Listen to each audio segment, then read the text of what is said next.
What's good with it in the hood with it? Welcome back to the collective clips where you guys already know we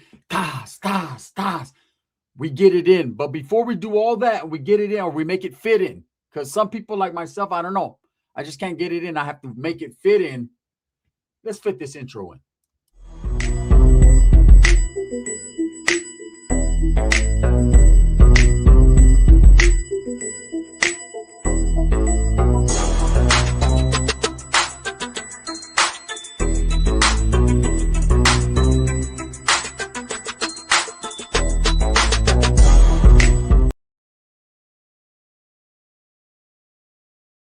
Welcome back to the channel. And if you haven't already hit that like and subscribe button, make sure you go ahead and do that. Put your notification bell on all so that way you're directing the direction of the dope content that the gun stays kicking.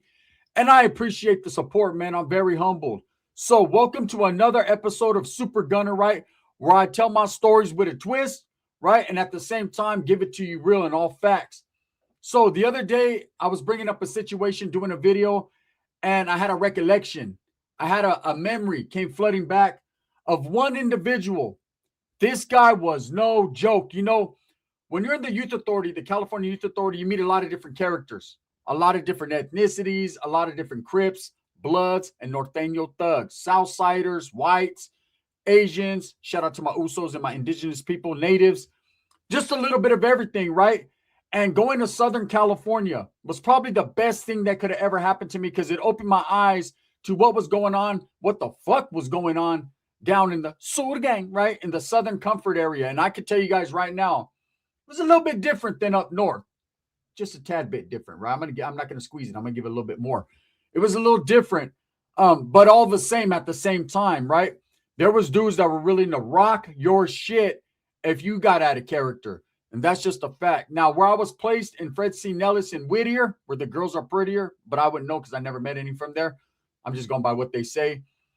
I met a lot of dudes from LA. It seemed like LA, Los Angeles, was probably the most dominant or predominant people that were being sent to that facility, right? And I met a lot of gangs. And you know what? I had a lot of adversaries there, and I had to always be aware. But at the same time, I had a lot of folks that were actually cool with me, that I chopped it up with, that I was respecting. You know what I mean? I respected their move because not only did they back my play when I needed them the most, but even more so than that, right? Who wouldn't? These motherfuckers were killers. A lot of them grew up to be longtime inmates, convicts, lifers, and the ones that really I respect are the ones that grew up and grew out of the shit, man, and just went on to own businesses, to raise families, to create a legacy other than the gangbanging they were doing while we were in Fred C. Nellis. And believe me, that's where it counted, man. That's where you earned your stripes. That's where you made your bones. That's where you gained your reputation, your name, all that when you're living that lifestyle. It don't mean shit out here. Honestly, everything I did, everything anyone else was doing don't mean a damn thing. The only thing we have to show for it is memories, stories, YouTube channels, and a lot of scarring on the body, or at least that's for me. So it brought up an individual I was around named Monster from Shotgun Crip. This motherfucker was standing 6'4", 250 pounds of all Tyson, right? He was no joke. And I remember him distinctly because that dude, prior to him coming to the compa that I was on, the building Kennedy, I would see him in the school area, and he was probably the biggest Crip there. Now, there was a dude named Time Bomb that was there. He was a blood from family Swans. I believe he was from Swans, right? Could have been Skyline Pyru. Oh, Pyru, I'm not sure, right? But I know he was from somewhere else other than what I was used to. That dude, they didn't call him Time Bomb for no reason. He was a big old brother, right? And then you hear about other brothers like Chinaman from Hoover, who has a content creation channel, right? He was a big dude and his name was circulating because the Hoovers were pretty notorious when they were in the youth authority. That's just a fact, man. In fact, the two black gangs that I remember, or the three that I could say were really, really with the business, and they were all with the business, but that were really like standing out amongst the rest, was the A-Tray Gangster Crips. Shout out to rest in peace, Tiny Solo. Shout out all the ETGCs, right? The A-Tray Gangster Crips. And then all the O's, but probably the 60s and the hundreds and the 40s, but the 60s, Rich Rowland, right? They were doing their thing. And then, of course, the Hoovers. You know, the Hoovers were the A-Trays, the 7-4s, all of them. They were fucking with the business. I was there when they broke apart from the Crips and they just started orange ragging and this is who the Hoovers, right? They were hoovering it. They were grooving. But there was one dude in particular, like I said, that stood out amongst the rest to me, and that was Monster from Shotgun Crip. And let me tell you, man, I was in the school area, and I've told you guys a story in the past, and let me reiterate that story for those of you that don't know, because Monster played a big part in it. So there was a class, and there was a teacher. His name was Mr. Reinhardt. He was a math teacher. He was all old and hunchback. He used to be like, 2 plus 2 = 6. He was all senile and shit. We're like, we're fucking in YA, and we're stupid and shit, but damn, we're not that stupid. It's because we're Mexican, huh? Right? Like, no one was buying that bullshit. 1 minus 1 is 1. Yeah, one stupid fucker trying to teach us. But this dude was deaf, senile, blind, everything that he shouldn't have been, he was, right? So this dude would literally be writing on the chalkboard and motherfuckers be handling their business right behind him fighting. He'll turn around. What are you doing? Fighting. Good for you. And turn around and keep on writing. Either he was playing the tonto role or he really was. Now, I was the only Norteño in first period in that class. And there was probably 20 people in that class. One of them was Monster from Shotgun Crip, right? Who I had seen knock out an extensive amount of Southsiders and blacks, right? We'll get to that in a second. He was in that class, and I used to chop it up with him from time to time. But at this time, we weren't cool. We weren't close. We were just, he was in a different building. He was on Washington. I was on Kennedy at the time, right? And so anyways, he was a big old brother, though, man. Looked like Tyson mixed with, like, if you got Tyson and Don King and put them together and just spray painted him. That was Monster. Just a big, mean, wild, crazy-looking motherfucker, but big, right? Probably, he looked like a grown man amongst boys. Like, we're all young and skinny and fucking dumb, and he's all fucking big and ugly and dumb, right? So he was different. But he was in that class, and all the rest, it was him, another brother named Madman from 60s, and all the rest were Southerners, and then me. Little old Northerner me, right? Skinny, small, ugly, stupid, with a big old 14 on my eye trying to gangbang. And I remember the rule was kind of in that class, like, hey, if any Southsider wanted to fucking see me, then, you know, I'm gonna do it. I had to do it, right? And, you know, every time I used to get, man, I'd be like, fuck, man, it's Monday, got to go to school, dreading this shit, right? I ain't gonna lie, I was young. I didn't want to fight every fucking day. I had to, though. And a new Southsider would be in class. He'd be like, damn, what's up, Bessie out here? As soon as they walk in, they get all happy and hug each other and shit, shake biceps and all that. And I'd be right there like, fuck. I already knew what time it was. He'd be like, and they'd be like, hey, fuck your shirt on. It's a butt, right? And they'd be like, he'd be like, hey, as soon as this teacher turns around, you know what time it is? Yeah, I already know what time it is, right? And so, bam. I did that so much in that class that eventually the Southerners were like, just like, forget about him. I wasn't female raza, but I was just like, they weren't even tripping off me anymore, right? But they used to tell me like, hey, once you come out of this class, whatever happens, happens. So on this particular day, there was a vato there named Chino from Hawaiian Gardens. He was always quiet, never talked to me, sat right next to me. Now, there was the windows this way, right? There was desks. I was in the second row in the back, right? I made sure that I stood in the back so no one was behind me unless they came in through the door and hit me with a battery pack, which happened a couple of times. But whatever, right? I'm in the back because I'm safe. I could see everyone in front of me. Monster sat all the way in the fourth row in the back, right? So he was catty corner to me, kind of, or whatever, side to side. And then Madman sat right in front of him so they could chop it up all day. No one did schoolwork. No one did any of that bullshit, right? We were in YA, and and you know what? This was our thing. He'd hand us homework, and he'd be like, you got to do homework. We were in YA. So you know what our word was? YA, right? You know what I mean? Why? We're not doing that. So Chino, there was like a long, I guess it was an air vent or something.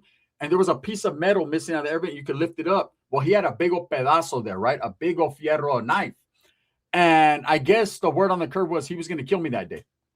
I guess he had made his mind up like, fuck it, I'm gonna book this fucking Northerner and gain some notoriety and go to YTS and then prison. Whatever was his mindset, I'm glad it didn't happen, but it almost did. So as I'm sitting right there, I noticed he's a little sketchy. He's acting a little fidgety with his pencil and whatever. So I got my pencil and I gripped it like, hey, if this motherfucker jumps, I'm just going to stab him. Because usually if they want to fight, they'll let me know like, hey, bro, there's a homie. He wants to get at you. Like, all right, cool. I'll do that. You know what I'm saying? I'll take the fay. I have to take the fay. I can't. What am I going to do? Run? There's nowhere to PC up in the youth authority. You got to just get your ass whooped, right? And I'm damn near, hey, he might beat me, but they're not going to fucking defeat me. You feel me? And so as I'm sitting there right there, Northern out the game, bing, da, bow, well, God, whooping, right? I'm fucking super Norteño at this point, right? Fucking Ricky, and I'm just kicking back. I could see this fool lifting that metal up, and a fool named Little Ray from Puente. He turns around, he's like, hey, ese.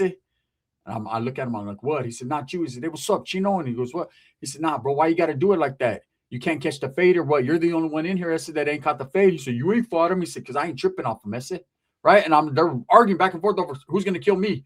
And I'm like, what do I do, right? Little Ray said, you're good. You ain't doing shit, homie. He said, that's a coward shit. You ain't doing that. And for whatever reason, old boy just like, all right, right? And just didn't do it. As I'm walking out of that class, Monster from Shotgun Crip comes up to me. He says, hey, homie, right? Big old Crip. I'm thinking, damn, man, I just avoided a little short, stocky Southsider with a knife. Now I got to get beat up by a Crip, right? Cuz, what's happening? So I come out and he's like, hey, walk with me and Madman, man. You're good.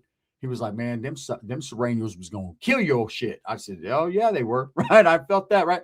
He walked with me every day in that class. We went in the next day. Monster said, look, man, come sit over here with me. So I sat in between him and Madman.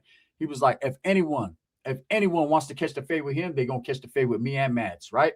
I was like, I fucking appreciate that, cuz, right? I ain't even going to lie. Right then and there, I said, C14 on mine, right? So that was my first interaction with him. He didn't know me. He didn't have to. He chose because he's seen, man, like, hey, this little motherfucker got heart, man. We're going to back his play. And that was it, man. I told you guys a story later on about Little Ray pulling up to Carl Holton, and I had his back and all that. But whatever, right? So one day, they ended up moving me from that class like a month later, and I got another class with my homeboy Chucky from San Juan, Poetico from San Juan, all these homeboys. So there was like 5 or 6 of us. We're secure. We're fine, right? Nobody wanted to fight then. Now it was all good. I take my fucking shirt off, right? Everything. And it wasn't because they was punks. It was just when the numbers even out, things change a little bit. It's with every group, man. No, I'm not just directing at the Southerners because they had heart, right? So we're kicking back. This dude shotgun. I don't know if it was the Hoovers or he got into it with, but they tried to jump him. This motherfucker right here beat everybody up from the feet up. He was smashing people, picking him up over his head like a fucking wrestler and throwing him.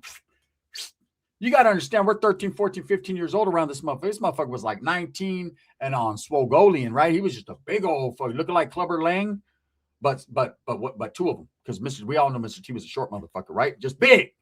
You know what I'm saying? Hey, you heard him, done. You know, I train alone. I eat alone. I beat up Hoovers alone, right? He was fucking doing his thing. Now, I don't know if Hoovers and Shotgun Crip were enemies, but at that time, that's when the Hoovers had just broken off. And so they was doing like the least amount of Cripping as possible, right? They was like going at it with the Crips for reals. But not all Crips. Just mostly the O's and their traditional enemies. So anyways, right? He's fucking fools up like boom, boom, boom. I remember the cops tried to take him down. This is the only motherfucker that I seen get sprayed by like 20 different cops and keep on going. Just keep on going. Keep on. Finally, the cop had to jump on him. A big old brother had to jump on him and say, brother, stop. He had to stop his ass. So he ends up going to Nixon to do a program, which is basically like the equivalent to the SHU in Nellis at that time, right? He was a fucking monster, bro. He was a big dude. They didn't call him monster for nothing. He was an ugly motherfucker, right? So fast forward to I'm still on Kennedy. And what had happened was there was a lot of brothers that were starting to come, right? A lot. They were shipping out a lot of the Southsiders and bringing a lot of brothers. And at that time, there was 3 Bulldogs. K9 from Northside Pleasant Street, Joey Boy from East Side, and I don't know if Shorty was there from Fake 3, you know that rapper Fake 300? His dad, I don't know if Shorty was there or not. I don't think he was. I think he was on Cleveland. I think it was Porky Rosales. So it was Porky from the East Side. It was them 3. They were there. And then, of course, there was about 6 or 7 Northerners. And then a gang of Southsiders and Crips and whatever.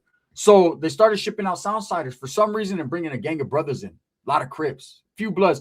One thing about Nellis, there was very minimal Bloods. Pyrus, very minimal. Maybe like 1 on each clump up, 2 if you're lucky. They weren't deep at all, but there was a gang of Crips, gang of Hoovers, right?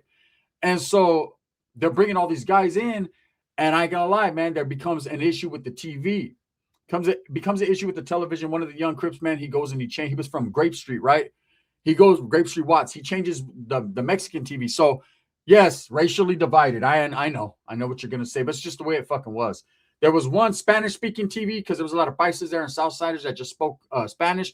So they had their TV, right? And then there was a TV where they played movies and everything and Soul Train. Every Saturday, everybody want to watch Soul Train. So everyone's all piled up on this side, tripping out on the chicks twerking and shit, right? Motherfuckers acting like they ain't never fuck with a black chick, bro. If you don't stop it, because you sure was looking at Jody Watley. I'm looking for a new love. I seen the Southsiders. A new love is it. Yeah. Pants pulled up to here. just dancing and shit. Show! They were, everybody was looking. So this young Crip comes, man. He's new to the compa. He doesn't know the deal, the politics of what's going on. He changes other TV, puts it on Soul Train. It was an honest mistake, man. But he shouldn't have been just changing the channel. The Paises are like, ¿por qué? He's like, ¿por qué fucking Jody Watley, bitch, right? So, of course, Southsiders have an issue with that. And there's a little bit of words exchange and everything. And as Northerners, we're kicking back just watching, right? So what happens is we go out to the yard, and I used to smoke michans. They were called michans. It was half a cigarette or a little piece of a cigarette. And I was with the other little homies right there. We're smoking, and we're just trying to avoid the wrath of anybody, right? Southerners are all right doing their thing. We're in our little corners blazing. And it was already to the point where we already had our riots. We go to the square, we fight. If motherfuckers call us out, we do that. But we're just trying to do us. Can we just do us? Fuck, can't we all just get along? Just for once, right? And so we're smoking. And this big old Southsider from Calexico walks up and he's like, hey, I said, can I get it, you Vata? And I'm like, fuck, man, I'm going to stand this Vata if he gets crazy, man. I'm tired of this shit. I'm tired of getting beat up, right? Yeah, what's up? And he was like, hey, look, we're going to get off with the blacks, right? He was like, they're getting crazy and shit. Ooh, are you guys down? Now, we didn't have no issue with the brothers, but we did have an issue with people fucking up our program, just like they would have an issue when we fucked up the program and Monster had an issue. We'll get to that, right? So anyways, like, yeah. Oh yeah, we got you. And in our minds, we're like, we're gonna double back and get all these motherfuckers blood in, blood out style, right? So the Bulldogs come up to us. Now we had already split around the same time the Hoover split, the Bulldogs split, but these guys were over here in the corner. But it wasn't like all out warrior. We didn't know. They were still like homie. Like I ate a spread with the motherfucker 2 days before this. Even though he wasn't a homie anymore, we still ate together because shit, we were sold up before. He was my boy K9, right? So he's like, hey, did the Southsiders get at you? Yeah. He said, what do you think? I said, man, we're gonna get off on them. You know what I'm saying? Fuck all that. And he was like, us too, we'll rock with you. So it was going to be Bulldogs and Northerners together for one last hurrah, right? So everything was good. And then I was telling the homeboy from Sanjo, and guess what? We're going to get us a dog, right? So like everybody was plotting on everybody. We go back to the day room, man. Supposed to kick off that night after chow. You know, everybody wants to, I'll tell you right now, number one rule in YA, don't fight on an empty stomach, right? Because you never know when you're going to get another sack lunch in the hole. So fucking everybody wants to go to chow. We come back, we beat some ass or get our ass beat, and that's how that goes. In comes Monster from Shotgun Crip. This motherfucker comes walking in, big old monster. I'm like, oh, I ain't gonna lie, all the Southsiders turn around, and this is what I heard. Damn, Missy! Right? They reconvened real quick, a junta right there, and decided, hey, enough is enough. Monster comes up, talks to the dude from Calexico, because the dude from Calexico is with the business. He lets them know, like, hey, bro, this is what this is. And they come to some type of understanding. Monster ain't even been there 5 minutes. He's already calling shots. Brothers is like, damn, what's up, Monster? What up, cuz? Yeah, these Serranos be tripping. He's like, we ain't tripping. They're like, nah, we ain't tripping. You know what I'm saying? Leave their TV alone. Fuck yeah, man. Put it on fucking Levantate. We trying to get up, right? So look, he killed that just with a look. That's how fucking gangster and how big this dude was. So let me fast forward. There was a dude named Coffee, right? We called him Coffee. He's a light-skinned brother with freckles. He was from Oakland. Loudmouth motherfucker, right? I'm going to keep it real, man. He was cool. He used to try to kick it with the Norteños, but I was like, man, I don't like this dude. This dude was like a snake. He'll go over there with the Southsiders, be whispering and pointing at us. Then he'll come over to us and be like, hey, they talking shit about you. Like, nah, I think you're talking shit, fool. I wasn't stupid. You know what I'm saying? I look stupid, but I wasn't born this way, right? So I didn't really fuck with him, but I chopped it up with them. I'm not going to lie. So what had happened was I had gotten in trouble. And when you get in trouble, staff tried to tell me something. I was a little young motherfucker, like, fuck you. They put you on the first bunk. The first 3 bunks are like for the assholes. And I was A1 asshole, right? So they put me right on the front bunk, right by the cop tower, this close where they can see everything I do, right? I know they see me jacking off hella times, but it is what it is, right? So I'm laying right there, man, and Coffee's in the next bunk because, like I said, he was a dumb motherfucker that ran his neck. We're chopping it up. We got to be quiet, though, because once the lights go off, you can whisper and night crawl and shit to the homies and go smoke, but you got to be quiet. Me, I'm on blast. I can't go nowhere. Cops can see me. Once you're about 5-6 bunks deep, they can't no more. So I'm just stuck there with Coffee, right? So he keeps talking loud, laughing. I'm like, hey, bro, shh. Right? Well, and it'll go like maybe 10 bunks on the short wall, and then it'll start turning into bunk beds. Well, Bullet from Bounty Hunters, right? Whew, from Watts. Big old brothers right there, right? And Shotguns there. And I mean, these brothers were big, though. This brother Bullet was big. He has a T-shirt over his eyes. That's how he slept. Should have put it over his fucking ears, right? But he put it over his eyes. Anyways, dude's like, fucking, hey, can you guys quiet down? He asked respectfully. I'm like, yeah, hey, Coffee, I'll talk to you in the morning.